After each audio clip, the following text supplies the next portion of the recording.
ఇగో కేంద్ర ప్రభుత్వం మళ్ళా జహీరాబాద్ను స్మార్ట్ జహీరాబాద్గా చేసి 12 పారిశ్రామిక స్మార్ట్ సిటీలలో తెలంగాణలో జహీరాబాద్ ఉంది, ఆంధ్రప్రదేశ్లో ఓర్వకల్, కొప్పర్తి 2 ఉన్నాయి. 28,000 కోట్లు ప్రభుత్వం ఖర్చు చేస్తే 1,52,000 కోట్ల రూపాయల పెట్టుబడి వస్తుందని జహీరాబాద్ నిన్నటిదాకా. ఇప్పుడు మళ్ళీ జహీరాబాద్ భూములంటి మీద గద్దలు వాళ్ళనట్టు వాళ్తారు. జహీరాబాద్ భూములన్నీ కూడా కబ్జాలకు గురవుతాయి. ఇప్పుడైనా సరే సర్కార్ ఆ జహీరాబాద్లో ఎక్కడున్నాయి, ఎవరి ఉన్నాయి, భూముల కొట్లాటలన్నీ రేపు పొద్దుగాల రాకుండా పర్ఫెక్ట్గా అక్కడ ఉన్నటువంటి ఆ భూముల విలువలు పెరుగుతాయి. కాబట్టి ఎవరి పేరు మీద ఉంది ఒక నోటీస్ జారీ చేసి అందరూ కూడా ఇగో ఇది మా పేరు మీద ఉంది, మా పేరు మీద ఉందని చెప్పుకోండి. లేకపోతే రేపు పొద్దుగాల ఎవడో వస్తాడో నాకు మళ్ళీ దొంగ సర్టిఫికెట్లు ఇస్తారు. మళ్ళీ ఇవన్నీ జరుగుతుంటాయి.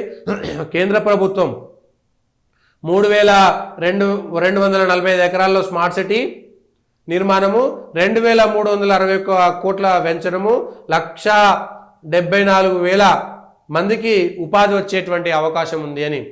సో జహీరాబాద్ తెలంగాణలో ఇటు కర్ణాటక బార్డర్ ఉంటుంది, ఇటు తెలంగాణ ఉంటుంది. తెలంగాణలో ఉండి అటు కర్ణాటక బార్డర్ జహీరాబాద్ డెవలప్ చేసిరంటే అటు గుల్బర్గా దాకా కూడా ఆ వ్యవహారం ఉంటుంది. అయితే ఇప్పటికైనా సరే ఈ స్మార్ట్ సిటీలు ఇవన్నీ పెడుతున్నారు కదా, ఎక్కడ పర్యావరణానికి అన్యాయం జరగకుండా పకడ్బందీ నిబంధనలు తెస్తే కానీ ఇబ్బంది జరగకుండా ఉంటుంది.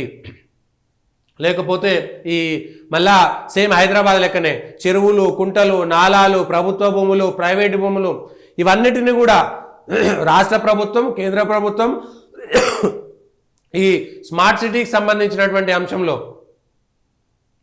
ఎందుకంటే జహీరాబాద్ 3,000 ఎకరాలు, మరి అక్కడ ఆంధ్రప్రదేశ్లో అమరావతి కట్టాలంటే 30,000 ఎకరాలు తీసుకున్నారు. ఇక్కడ 3,000 ఎకరాలనే స్మార్ట్ సిటీ కడుతున్నారు. అర్థం చేసుకోవాలి ఈ అంశాన్ని. కాబట్టి ఇప్పటికైనా కొత్తగా వచ్చేటువంటి నగరాల్లో, కొత్తగా వచ్చేటువంటి పట్టణాల్లో ఇవాల్టి నుంచి తెలంగాణలో హైడ్రా నిబంధనలు పెట్టారు. కాబట్టి అన్ని గ్రామ పంచాయతీలకు, మున్సిపాలిటీలకు, కార్పొరేషన్లకు, జిహెచ్ఎంసీతో సహా ఒక సర్క్యులర్ అసెంబ్లీలో తీర్మానం చేసి ఎవరైతే నిబంధనలకు వ్యతిరేకంగా ఎఫ్టీఎల్లో కానీ ఇట్లా అనుమతులు ఇస్తారో ఆ అనుమతులు ఇచ్చినటువంటి అధికారే దానికి బాధ్యుడు కావాలి. అక్కడ ఉన్నా వెళ్ళిపోయినా ఎవరెవరు ఎక్కడెక్కడ అనుమతులు ఇస్తే ఆ అనుమతులకు వారే బాధ్యత వహించాలి. ఇగో ఇది నిబంధన తీసుకొస్తే ఉద్యోగస్తులు కూడా ప్రతి ఒక్కరూ ఈ అనవసరమైనటువంటి ఇబ్బందులు రాకుండా పోతాయి. ఆ తర్వాత పై అధికారులు లేకపోతే ఎవరైనా రాజకీయ నాయకులు ఒత్తిడి చేసినా కూడా మేము చేయలేము నాయన, మేము ఇవన్నీ భరించలేము, కాబట్టి నిబంధనలకు రూల్స్ ప్రకారమే మేము చేస్తామనేటువంటి మాట చెప్పాల్సి వస్తుంది. ఇది జహీరాబాద్నైనా సరే చేయాలి.